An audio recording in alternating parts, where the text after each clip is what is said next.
Okay, well, welcome, Kathleen Blackburn, author of Leaves of Earth. Oh, it's so good to be here. We're very excited to have you here, and I'm going to be asking you a couple of questions today.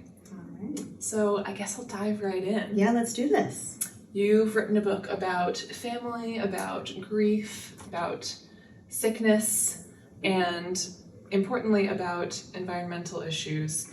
So in the week that we're in, the EPA has recently imposed its first enforceable restrictions on certain PFAS chemicals, those forever chemicals that you write about in Leaves of Earth. What impact might that development have on the contaminated land and water that you talk about in the book? And what, if anything, can we as individuals do to sort of mitigate the impact of PFAS in our own lives?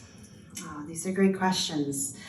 Yeah, so a big part of the book, like you mentioned, is this PFAS context.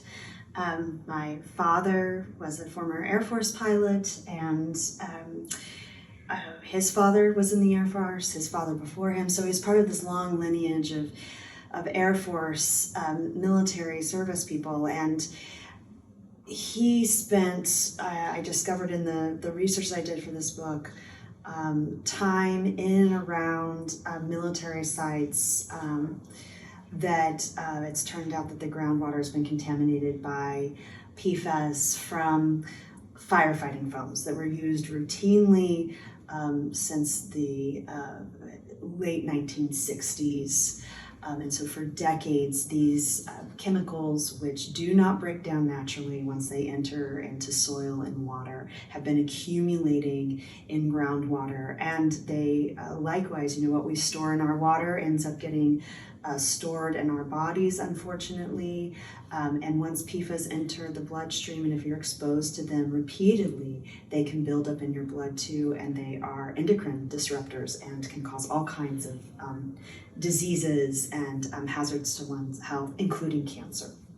So this landmark ruling from the EPA last week was really important. It targeted a handful of what we call legacy PFAS, and these are PFAS that were developed in the 1940s, the 50s, and 60s that are particularly dangerous because they have a super long carbon fluorine chain. And what that means is that they're really, really potent. That long chain doesn't break down when it's exposed to high temperatures. It doesn't break down when it's exposed to other chemicals. Okay, so, but at this point, that they haven't been regulated at the federal level. Some states have been regulated. They hadn't been regulated in drinking water at the federal level until the announcement last week. So that's huge.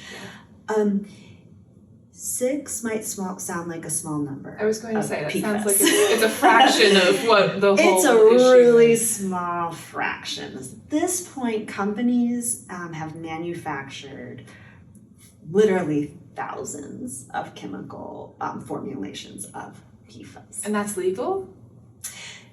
Yeah, technically it is legal. So one of the questions that is being raised by activists and policymakers who've been working on this issue for a really long time is like, who benefits from the freedom that industry has to release these toxins into the environment with impunity, and who bears the burden? And part of what I wrote about in my book was quite that, kind of exploring that burden piece. A lot of us don't know that we've been exposed to PFAS. My father certainly had no idea. So what this regulation does is it starts to, I think, open up the way for asking for more, that we need to see the regulation of more chemicals. They are saying that what's going to happen is that tap water management is going to have to clean up the PFAS that are in their water and routinely test for them. And when they're testing for those legacy PFAS, the hope is that they'll catch some others along the way when they're doing that cleanup. I think asking for more and more PFAS to be included in the regulatory rubric is important for those of us who are alarmed by this news, and I think rightfully so. I would encourage everyone to go to the Environmental Working Group website, which was so important in the research that I did for my book. For years now, they have been putting together resources for people, everything from if you want to learn more about the legacy PFAS, but also if you want to learn what about the kinds of water filters that you should have at home that do help to filter out PFAS, they can help provide you with that. And they have a map that I've looked at, I believe, that has sort of the percentage of PFAS in maybe the water in your area, and that's right, how much toxicity there might be there. So yes, they do. And that map was incredibly important for the book as well. I looked at that map to get a sense of like where my father had lived at different points in his life, because he was this military brat and they lived all over the place. And at this point, the Environmental Working Group does maintain a digital live map that's constantly being updated that looks at military and non-military sites where there has been confirmed PFAS contamination. You can find out how high the levels are. Some of them are alarmingly high. Yes. And then determine if you live in an area that's been impacted, and a lot of us do, what next steps might be in store for you. Yeah, that's definitely helpful. Yeah. Wow. Well, I mean, I'm going to take a pivot now, unfortunately, away from the environment. Yeah. But religion is also one of Loose Earth's main threads. Yeah. And specifically the way that your parents, but your whole family, were in the evangelical church, had very strong evangelical beliefs, and you talk a lot about the impact that had on you growing up. And in previous interviews, in previous writing, you said that faith has been now for you sort of inextricably connected with grief. Yeah. And I wonder how that has shaped the role of religion in your life now, in your life as you're building a family, and if it hasn't yet, if you imagine that it will. No, that's a great question. There's a line in the book where I ask, it's the first line of the last chapter. It's, when does faith turn to grief? Mm-hmm. And maybe the most West Texas part of me is not knowing the difference. The place, faith, and grief are so entwined with one another for me. One of the things that surprised me the most about writing this book is at the point when I started writing it, I definitely didn't identify as a Christian evangelical anymore, and haven't for quite a while. And I have a picture of what that faith looked like in my mom, which is pretty fundamental, and she read the Bible, parts of it pretty literally. Mm-hmm. It's hard to read any book completely literally. Language doesn't really work well for that, I don't think, but especially the Bible. But she read parts of it as literally as she could. And I wondered, I thought that the question in the book would be a question that has actually animated much of my extended families in the aftermath of my father's death, some of their own processing, which is like, how much of this was my mom's idea, the kind of beliefs that we had as a family, and how much of it was my dad just kind of going along with it, and how much of it was did he have his own unique faith? And it was through interviewing people, his immediate family members who are still living, and kind of probing my own memories, what emerged was a picture of his faith. He identified as an evangelical as well. He believed that God could miraculously heal him from disease. but his faith that was very different than my mother's, and that really surprised me in the writing. What emerged was such a different picture than of my mom's. But he still was a man of faith. He hadn't been really bullied into anything. I've often wondered, and there are scenes in the book where I imagine moments where he's alone. What was it like to be living in a body that was actively disintegrating, decaying, and to face that body like in a bathroom mirror, and yet also to have this hope and this faith that maybe you might live. And what I kept coming to was just moments of mystery and moments of paradox. And my father, when he was healthy, he ran. I think he liked to explore places by foot. I think he liked to push his body to the limits. He flew planes. One of my favorite things was hearing the stories he would tell from the places he had gone to visit. He was a curious person, is what I'm saying. I think the world held a lot of wonder for him. And for him, a spiritual life was part of that quest after wonder. So for me, while I don't go to these religious spaces like I went to before, kind of the church services of the non-denominational, the questions that I think drive people to those places, the desire to lean into mystery and to behold what we behold with astonishment. And with a sense of worship, I think are worthy questions, and they animate my curiosity still. And I want a place for awe and for mystery, and I love the notion that there is a universal love out there. And so when I think of my son, when he does come to me and ask, is there a God or isn't there? He hasn't yet, he's only 2, but I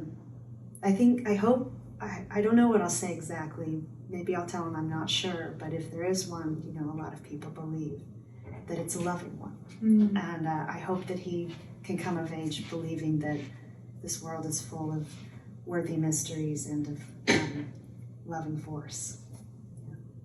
That's a beautiful answer. Thank you. It's a beautiful question. Yeah, it's always interesting to me to hear you talk about this sort of other side of your life, because I've known you as an instructor. Yes. I've been lucky enough to be your student. I was the lucky one. Absolutely. As a creator of nonfiction, as a teacher of creative nonfiction, I would like to ask you a few craft specific questions. I love it. We could be here a while. It's true. Yeah. Well, one of the core questions that you have addressed as we've been talking is this one of truthiness, which is sort of my quote unquote kind of way of talking about, memory is fallible, and we all know that. And so when we're writing from memory, how much do we lean on the memories that we ourselves have? How much do we reach out to others? Mm-hmm. How much do we sort of research and verify? And you've talked a lot about the research process for you. Mm-hmm. So I'm wondering, I guess, where that balance fell for you between sort of trusting your own memories, whether or not they're quote unquote true according to other people, and how much you sought out the voices of others to sort of verify what you were picturing in your own mind. And then from that, how does that translate to the classroom for you? Do you talk about truthiness with your students? Do you engage with that in your pedagogical life? Oh, it's wonderful. So that question of memory, and we all know that you can go to the same, you can have a shared experience, and each person's version of that shared experience will be different. And for a memoirist, I think what writers understand is that that's opportunity. That means you've got a rich, generative material. What's most interesting is where you set multiple truths next to one another and watch them knock up against one another. I don't think a memoir is supposed to produce a dominant narrative. We already have enough dominant narratives out there that,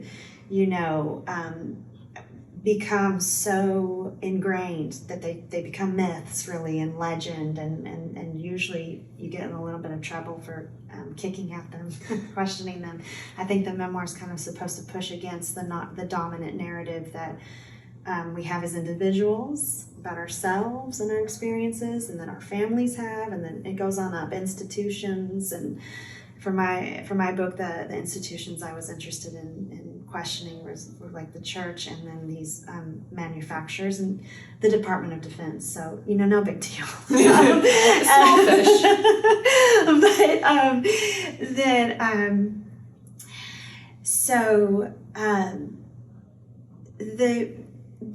The memory is its own storyteller. I don't think and I'm not alone in this, we all know you don't really get to choose what you remember.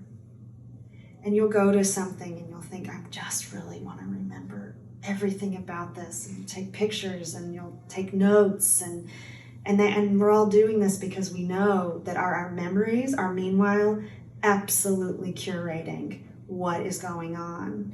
And that later, whatever our memory decides to do will kind of rise of its own volition, and we'll either accept that or push it back down, or, some version of that. So I think that when it came to the memories that I write about in this time, I was very skeptical of them. Not because I thought, did this happen or did it not happen? That was a kind of interesting question, but the more interesting question to me was, why do I remember this the way I remember it? And does anyone else remember it this way? And if they don't, what might that reveal? What does it reveal about me that I do remember it this way? And about the context of the time and who I've become now, and the tensions between who I am now and who I was then. So the how and the why I remember things was much more of an important series of questions than is this an accurate memory? I pretty much know that it was a distorted one, because that's what memory is. It's a storyteller. It's curating. It's not, the goal is never to be comprehensive or to produce this again, another dominant narrative that's just, these are the facts. Having said that, I did talk to the research that I did around place, the research I did around environment, and then I interviewed family members who wanted to talk to me about the story. A lot of my immediate family didn't want to. I was going to say, I can imagine it being very sensitive for a lot of people in your family. Yeah, and especially I think they didn't want to talk to me in the context of writing this book, because what if, it's a good question when you tell a writer something and then she goes and writes it, she has some interpretive control. It's kind of like posing for a camera. I don't have full control over how this looks right now, and what and so it's a loss of control. But I think other people welcome the opportunity to share their experience, to feel heard. And those people who did talk to me, people my dad had grown up with, acquaintances of his sister was absolutely incredible in the process of writing this book. Our questions, the conversations we had weren't so much of, here's how I remember it, is that right? It was more about, how do you remember it? And how do our different versions, happens when we set our versions next to one another? And I was really interested in contradiction. That's, like I said at the beginning, that's rich stuff. So one of the ways that I bring that into the classroom, and when I'm talking with students, I have a student once who said to me, I don't want to write memoir. And I said, why not? She's like, because I already know everything that happened. And I said, no, you don't. And and then I have other students who say I can't write memoir because they don't remember. And I actually think, in both cases, we're hitting on what the work of memoir is.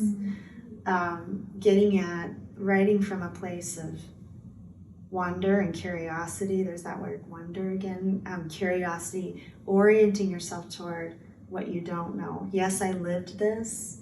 Yes, here are the memories I have. But I'm going to approach that. I want this to become completely unfamiliar to me. I want to approach it with uncertainty, a little fear, a lot of resistance. Those are the things that were my compass. The more that I flinched, the more I knew that's what I've got to explore. The more I came upon a memory that just seemed so tidy and neat and resolved, I knew that can't be true. That's not how life works. So I got to peel that back. Memoir is so much more than the students who don't have the inventory, those writers who don't think they remember very much. Again, it's really not about what we remember. It can be just a few things. It's about how we remember and what tensions we feel in that space. With all of this talk about memory, though, I do want to add a note about truthiness before we move to the next question, which the writer Sarah Vereen talks about in the frame of honesty. And I think that being as honest as possible with the reader is a contract we enter into when we're writing nonfiction. The reader will just bring them on the journey. If you're writing from a place of uncertainty, the reader doesn't need certainty from you. Uncertainty is actually how most of our lives go. We live our lives with a lot of uncertainty. So I think those things that can be verified absolutely should be. And then those things that aren't clear,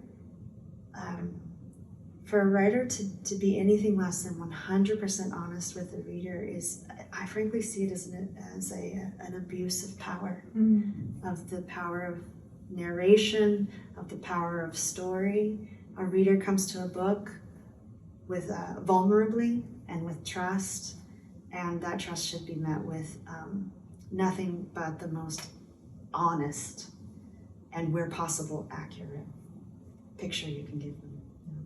Yeah, and I think that, having experienced you as an instructor, that is definitely something that I experienced from you. I was writing something that was very hard for me, and I came to you and I was like, this ending feels too neat. Yeah. I don't, it doesn't feel right because it feels too tied up.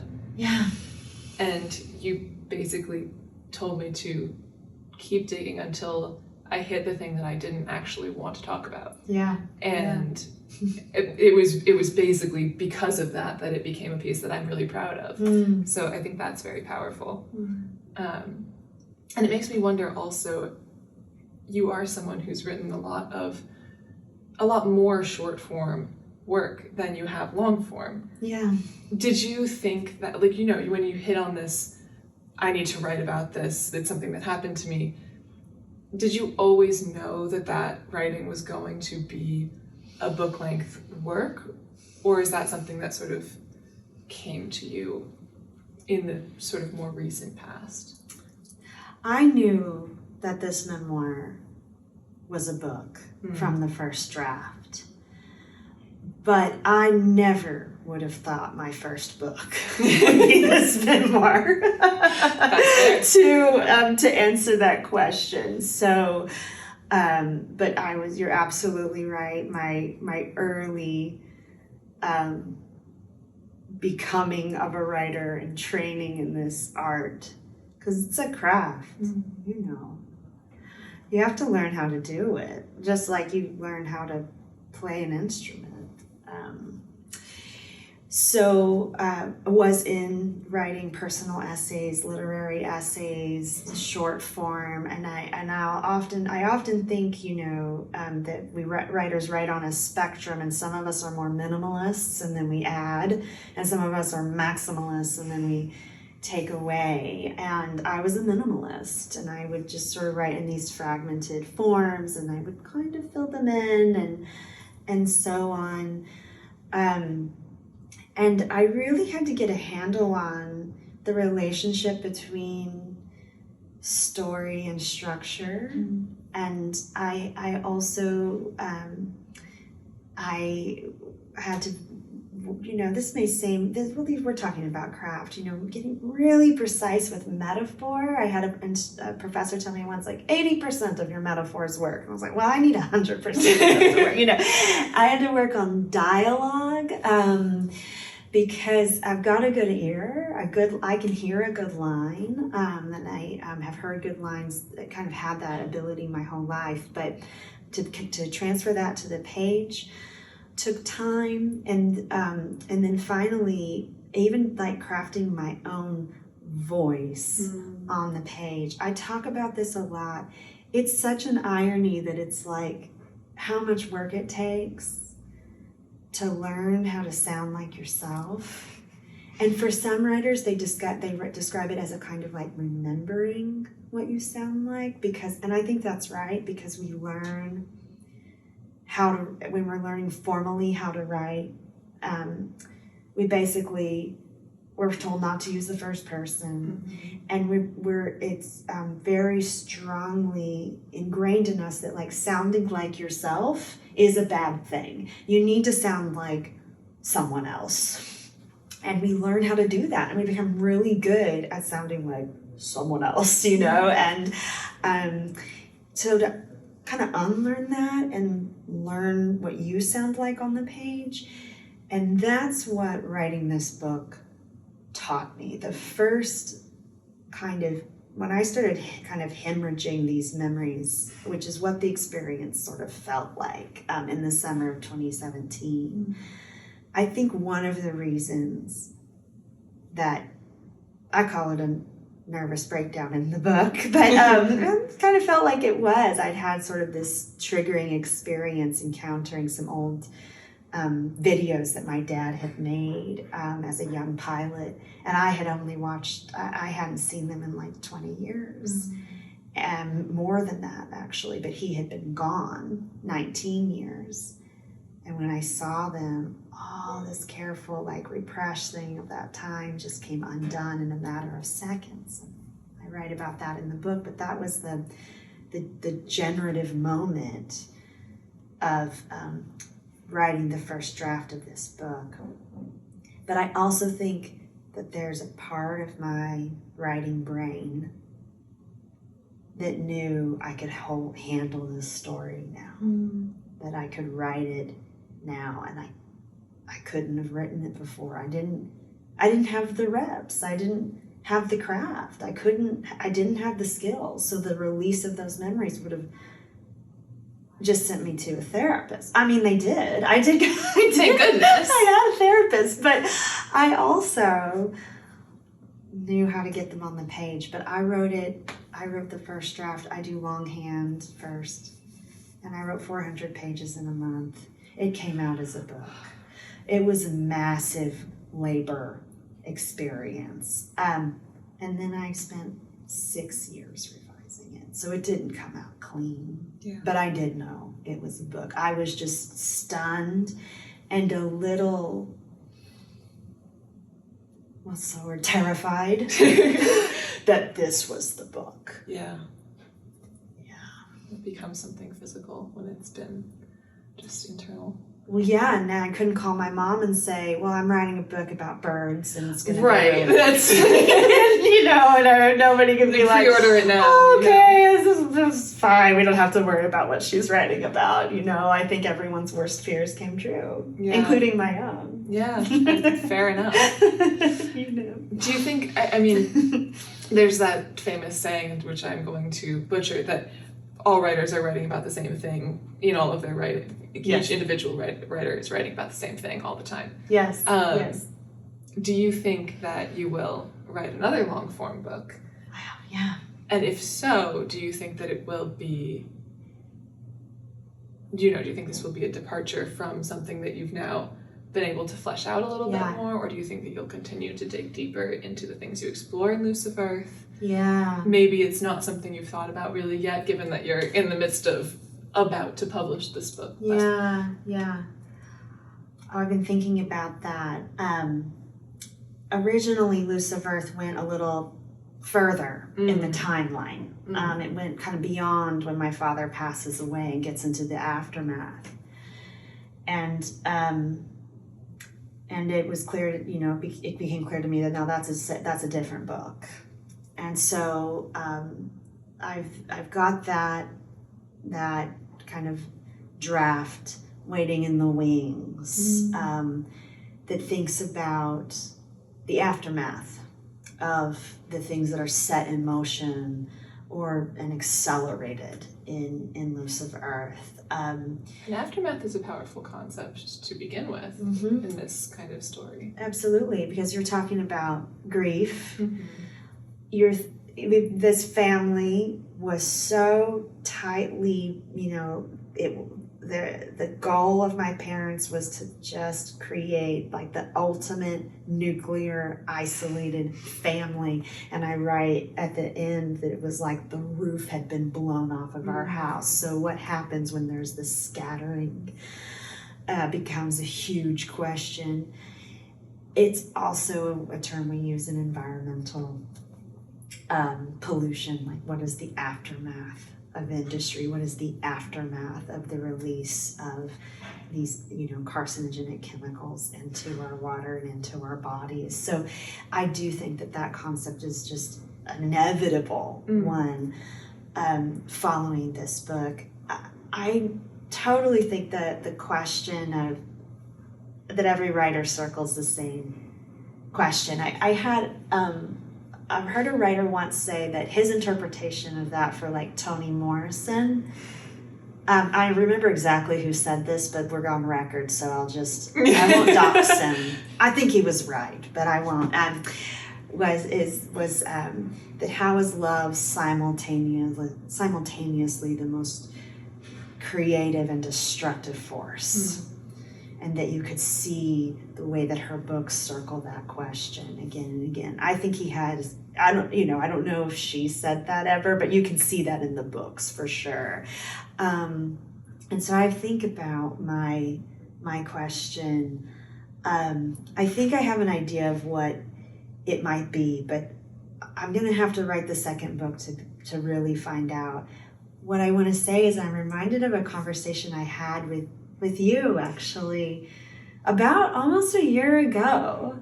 And we were talking about, we just write, and all writing is rewriting. Everyone says, well, I guess everyone says that. Well, writers say that.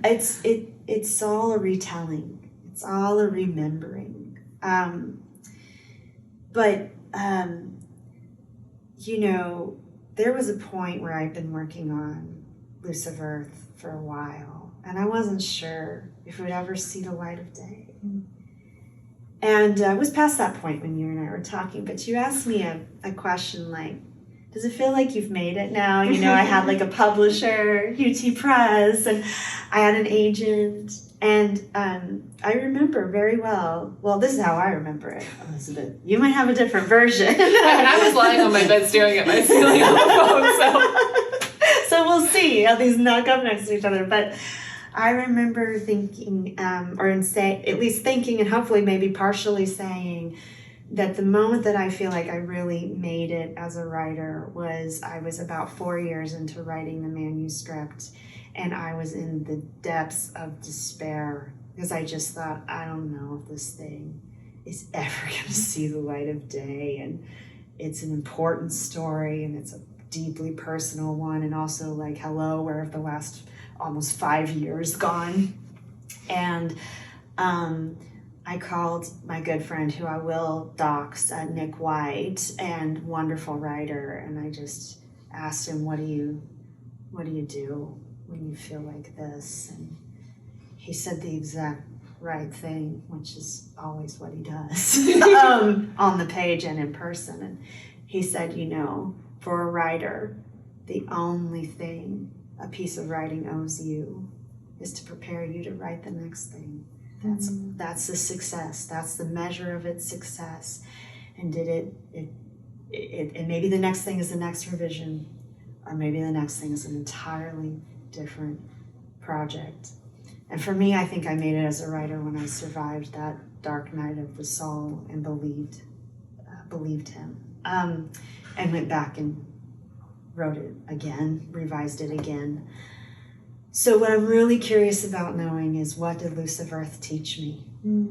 What has it prepared me to write next? It has taught me and prepared me to write the next book, and I can't wait to see what that is. It could be the sequel. It could be something else, but it's there. It's calling. Yeah. Well, we're very excited to see that too. So, just bated breath. Thank you, Elizabeth. Those are all the questions I have. They were great questions. Thank you. I appreciate that. Oh my gosh. It's always so good to talk to you. You too. It always has been. Yeah.